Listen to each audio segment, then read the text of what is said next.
Pourquoi le rappeur Ninho a-t-il besoin d'une avocate fiscaliste pour gérer ses dépenses? J'ai une avocate fiscaliste qui gère toutes les dépenses. Eh bien c'est tout simplement parce qu'il peut avoir de gros problèmes avec les impôts, et toi aussi d'ailleurs. Je t'explique tout dans cette vidéo, mais avant ça, abonne-toi. Ici on t'aide à comprendre l'économie et à mieux gérer ton argent grâce aux stars. Tu as peut-être déjà entendu dire que pour devenir riche, il faut créer sa société et faire passer toutes ses dépenses personnelles sur le compte de sa boîte. Du genre payer tes courses, ton nouvel iPhone, tes vacances et tes repas avec la carte bancaire de ton entreprise. En réalité, faire ça, c'est tout simplement illégal. Et ça s'appelle un abus de droit ou un abus de biens sociaux. Ce qui est vrai, c'est que si tu crées une entreprise, tu peux tout à fait faire des dépenses avec l'argent de ta boîte, mais les dépenses doivent obligatoirement être liées à ton activité professionnelle. Le problème, c'est que beaucoup de chefs d'entreprise abusent et ne respectent pas cette règle. Une grosse voiture, des courses pour la maison, des commandes Uber Eats, des couches pour bébé.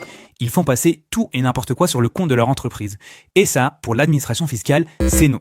Un iPhone, ça peut passer, mais il faut prouver que c'est pour le travail. Un dîner dans un grand établissement, c'est ok, mais tu dois justifier qu'il s'agissait bien d'un dîner professionnel et pas d'un date avec ta copine. Un voyage, c'est aussi ok, mais à condition que ce soit en rapport avec ton business. Si tu fais un achat personnel avec une carte bancaire professionnelle, mais que cet achat n'a rien à voir avec ton entreprise, il faudra la comptabiliser et la rembourser par la suite pour régulariser la situation. Si tu ne le fais pas et que tu subis un contrôle fiscal, tu peux être accusé d'abus de biens sociaux. Au mieux, tu auras un redressement fiscal et tu devras rembourser tes achats avec des pénalités. Au pire, tu auras une amende pouvant aller jusqu'à 375 000 € et 5 ans d'emprisonnement. Et c'est précisément pour ça que Ninho parle de l'avocate fiscaliste. C'est elle qui vérifie ta comptabilité et peut te dire quelles sont les dépenses qui sont ok, celles qui peuvent faire baisser tes impôts et celles qui ne passent pas. Tu peux avoir des doutes sur certaines dépenses. Et c'est pour ça que si tu veux éviter de faire n'importe quoi avec ta société, il faut faire comme Ninho et t'entourer de professionnels qui connaissent la loi mieux que toi. Bref, si tu veux continuer de t'éduquer financièrement et éviter de commettre des erreurs qui peuvent te coûter cher, tu es au bon endroit, alors abonne-toi.